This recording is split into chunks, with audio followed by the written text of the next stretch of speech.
love. It was used as a theme in a movie called United for Roxbury. Really corny, funny. But for the first few years I was doing this, I started with the question, what is love? And inevitably somebody would be going, baby, don't hurt me. Oh my God. Well, yeah. I decided to play the music. I love it. And I'm going to ask all of you. So, Matt, what do you think? No, why? Why did you pick over your book? I want you to think about it, because I'm actually asking Sam first. Remember, this public answer will define your dating future. An emotion. Safe. Love isn't about being safe, though. Love is basically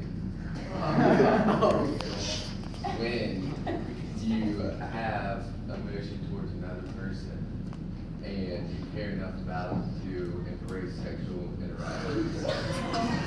Alrighty. Embracing sexual interaction. No, I love my mom, that's it. Well. The well. Greeks had 7 different words for love, and it depended on what kind of love you felt. There was love of country, love of God, love of your family, love of your spouse, love of self.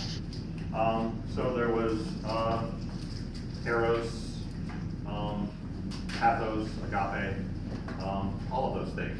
So he is absolutely correct in that respect, in that he said he doesn't feel erotic love for his mother, which is healthy. I'm so glad. Me too. No, I love my mom, I just don't love her that way. You said that, and we believe you. We're agreeing. All right. So, what do you think? Morgan, tell me what's love. Okay, that's a short, pithy answer. I like that. You might be the first person in several years who's actually suggested that. I mean, it's 1 Corinthians 13. That's how I feel about that. All right, that's authoritative. I'm glad. Matt, you ready? Yeah, I think it's putting someone else's needs before yours. Okay. Lou? The feeling you have for someone special in your heart. Also, what makes you happy sometimes. Okay. Is love a good thing? Yeah. Yes. Anybody not happy with love? Come on, you chickens. Love is not all fluffy bunnies and unicorns and rainbows. Bunnies are evil. You know, raining Skittles on your life. That's not what love is it? We know better. Don't we? Sacrifice. Oh, love is.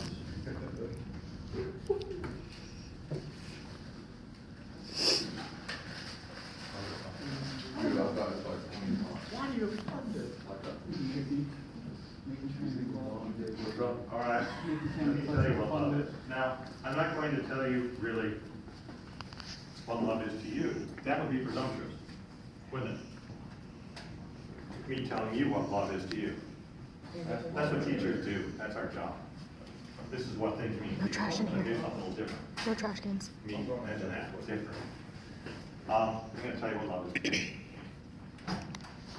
And by doing that,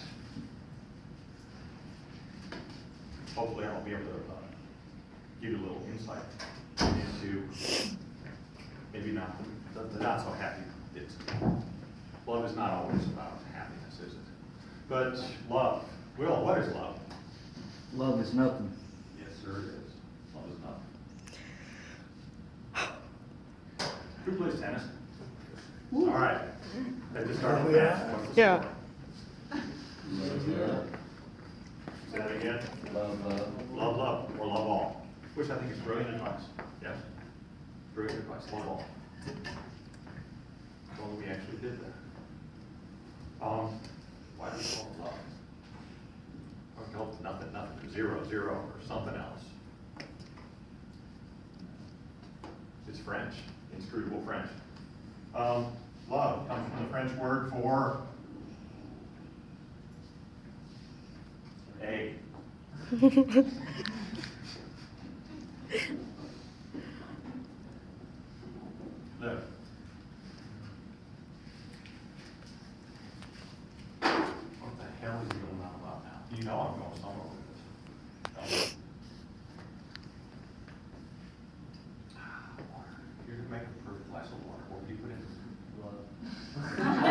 Boom.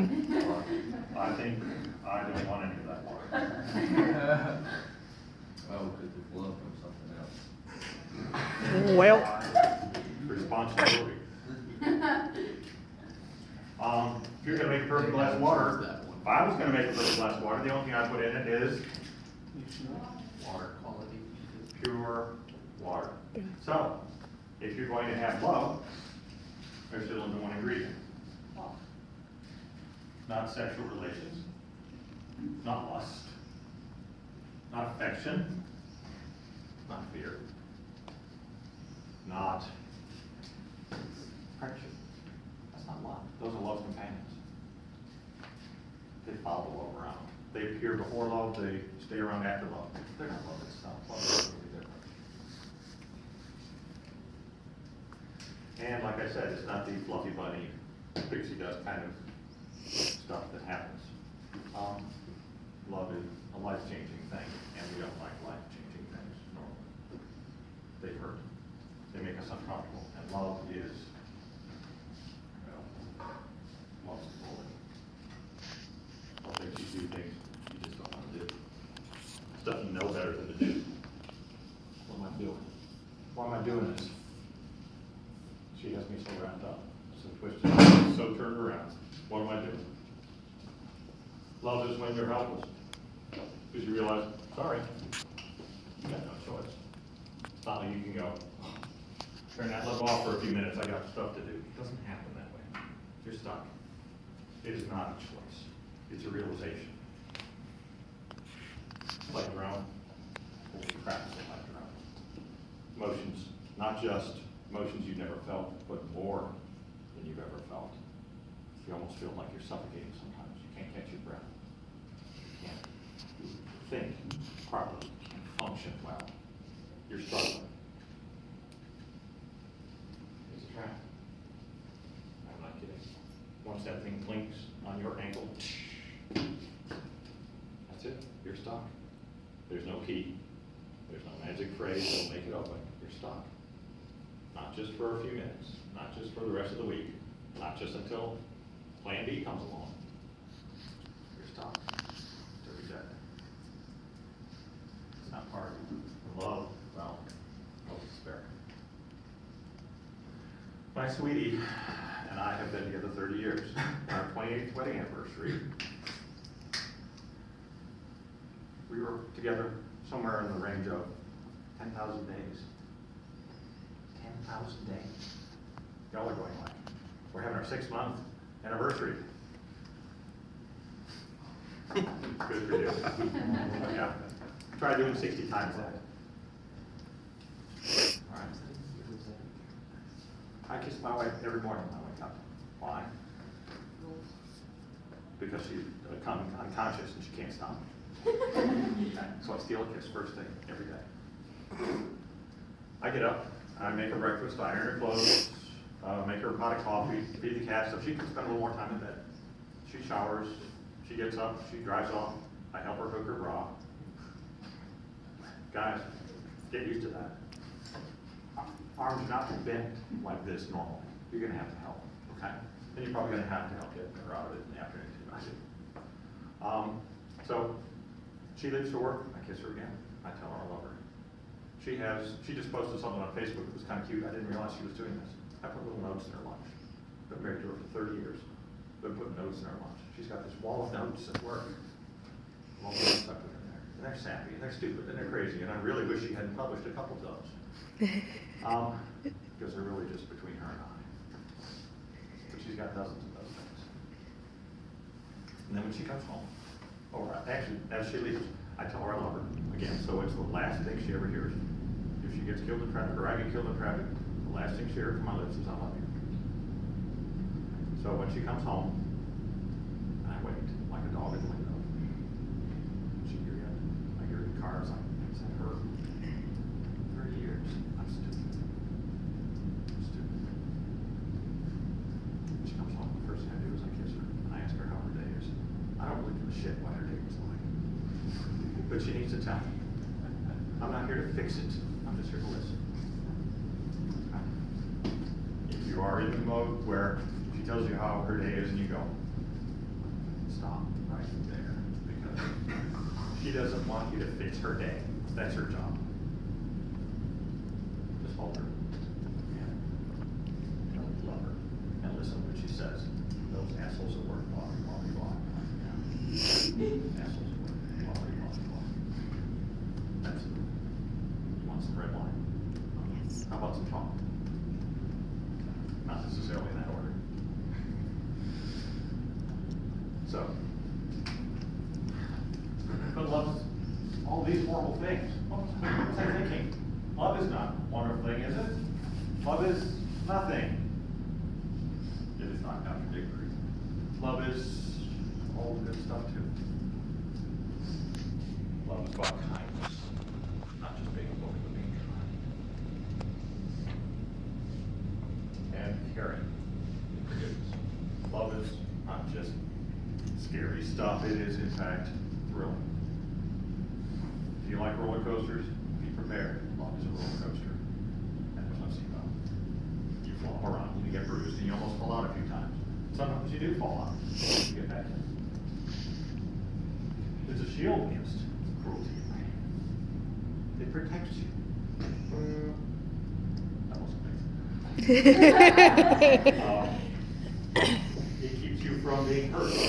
The things that you can put up with when you have love are way more than you can put up with without it. Because you're not drawing on just your own strength, but someone else's as well. It's power to do things you couldn't do, the courage to do things you wouldn't do, being a parent. I don't think you understand how brave your parents actually were to have you. They're scary. They leave a lot. It's about freedom, not just being trapped. It's about exploring a world you can't get alone. It's about having somebody with you too. It's about hope, redemption, forgiveness, passion, comfort, and especially when you don't deserve it. You're going to do shit you are sorry for. Stuff you should never have done. Stuff that you simply cannot be forgiven for. Love will forgive you. Love will take you back. Love will hold you when you don't deserve another hand. It's a rescue. It's a release from imprisonment. The imprisonment of being alone. It's a wonderful thing. It saves you. It's compassion, even in companionship, even when you're alone. I have never been alone in the last 30 years. Doesn't matter how many people around me, I've never been alone. I could be out in the middle of a snow-covered glacier, and I wasn't alone. I've been in elevators and been totally alone. Crowded rooms and been totally alone before. You need to know the feeling, don't you? Doesn't matter who's around you, you're on your own. You're alone. Love that doesn't happen. You don't have to worry about that. As an example of love, I want you to meet my sister. I have 3 sisters. One on the left is Chrissy. She's named after my dad. Call her Christy. My dad's name was Paul. This is Leslie. She's named after my dad. His name was Paul Leslie. Yeah, and then I have a brother, Paul. He was named after my dad. Yeah. And I'm Jeremy Hendry, and I was named after apparently 2 saints. My mom was a saint, so I was number 7. Your own middle is Amy. Amy is the family member closest to me in my age.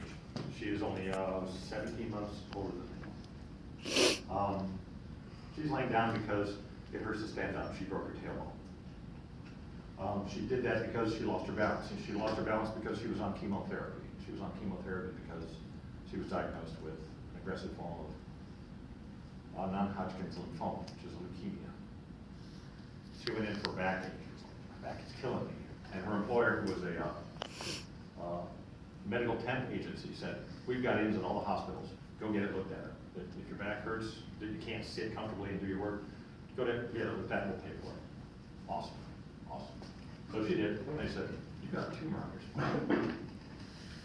We're going to have to do some more tests. They did plenty of tests. They said, you've got leukemia. We're going to have to fix this. So, here's what we're going to do. we're going to, since it's a bloodborne cancer, we're going to have to kill your blood-making mechanism. It's called your bone marrow. That's where your blood comes from. It comes out of your bones. You have cells in your bones that produce bone marrow, that produce blood, red and white blood cells. So they said, Amy, and Amy has 4 kids, by the way.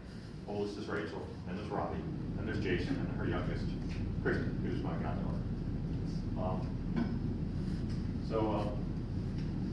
Actually, I love the look, don't you? That's Rachel. 2 days before chemotherapy, or before the second round of bone marrow treatment, Rachel found out that she had cervical cancer and was going to have a hysterectomy and was never going to have kids. She had literally just gotten married, literally only a month before. So Amy, who is now went from 126 pounds to 94 pounds, can't stand up because it hurts to stand, can't lay down because it hurts to lay down, developed shingles as a result of her depressed immune system, facial scarring from the blistering, excruciating pain because shingles is a nerve disease that produces blisters.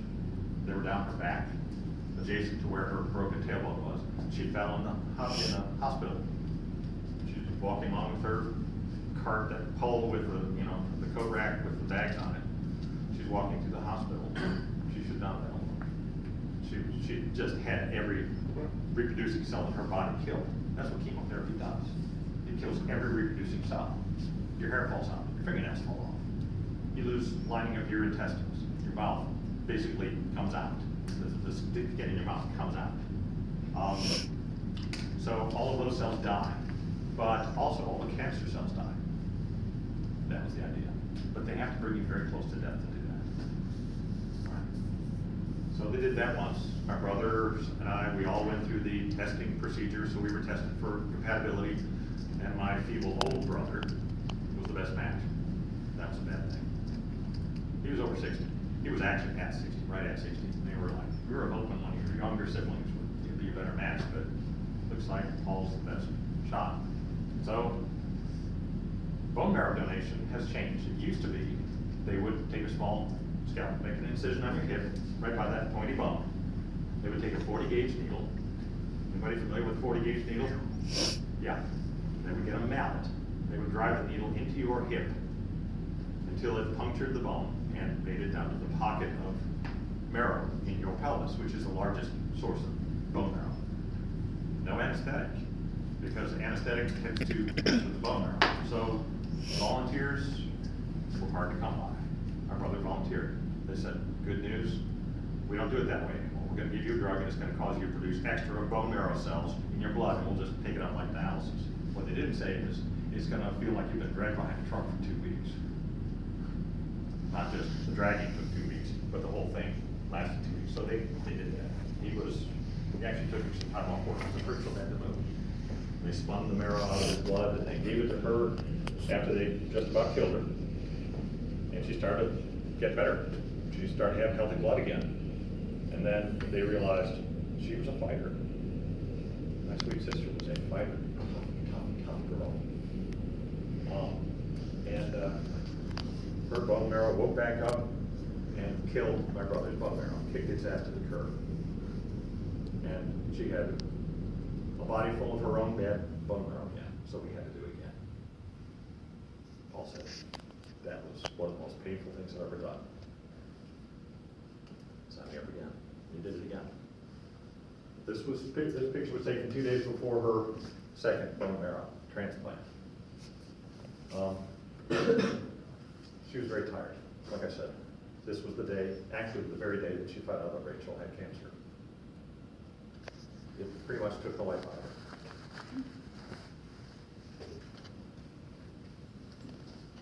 So, on April 25th, 2008, my 3 sisters and Rachel were in the room, and Rachel was crying because Amy looked just awful. And Rachel said, Mom, I love you, but if you have to go,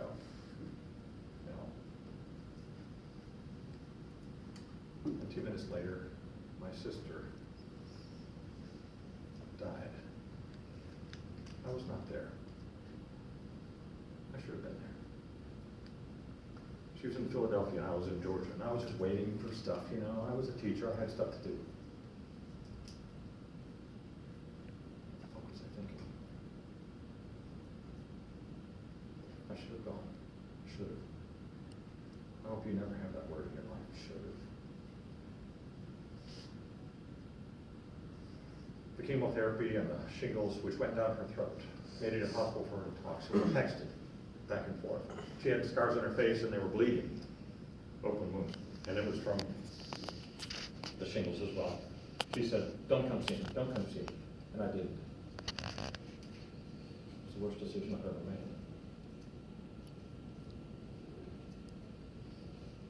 I should have been there.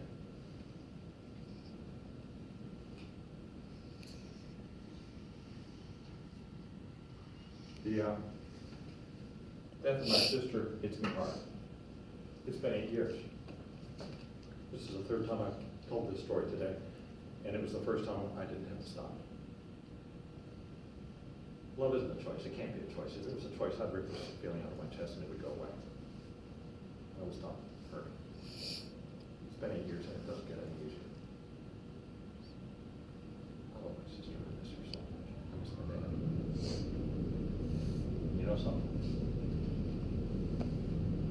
I was a person that should have told her I loved her. I was a person that should have told everybody. My dad, I loved him. He died of cancer too. I didn't tell him often enough or soon enough. So, when I was hired as a teacher, I was told a few things. You will not touch another student. There's no appropriate way to touch a student. You do not tell them what your political leanings are, or what your religious beliefs are, or any of that. You might, God help you, you might influence one of them.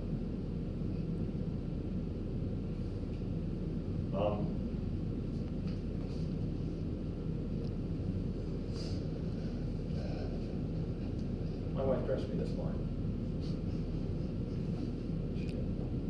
She helped me pick out a shirt. She said, what do you want to do today? I said, I want to get dressed up. I said, go, help me pick out a shirt. Because I used to wear gray and pink.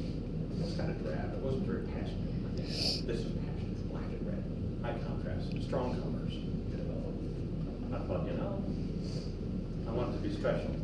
So I've got my tailored Joseph A. Banks pants, my expensive hand-made Italian shoes, hand-tied silk bow tie. My wife was in bed when I left. Kissed her on the cheek. Hi, feel good. Thanks. When I get home, she'll be doing something. And I'll get out of these, I'll get into my jeans and my slippers, pull on a sweatshirt. I didn't get dressed for her. She's not going to see me. I didn't get dressed for ball. He's not walking in the ring. I didn't get dressed for other teachers because they don't give a shit what I dress like. They think I'm a freak anyway. No, it's a bad thing. I don't mind standing up. I got dressed for you guys. We don't spend enough time telling you how important you are. You guys are why I get up in the morning. Why I come here. You're why I put up with the shitty pay, lousy benefits, the long hours, and a weird schedule. When I look at you guys, I don't see kids, I see the future. I see what could be, what will be, what must be. If you want to invest in anything worth anything, invest in students. It's the only thing worth having. Without you guys, we have no future. We just have stuff. I can always get more stuff. And unfortunately, your parents don't always tell you they love you. It's spoiling you. Sometimes it'd be cheap in love by saying I love you, and not really mean it. So I'm going to break the tradition, not my tradition, but school tradition. I'm going to go out on a limb. I'm going to risk my employment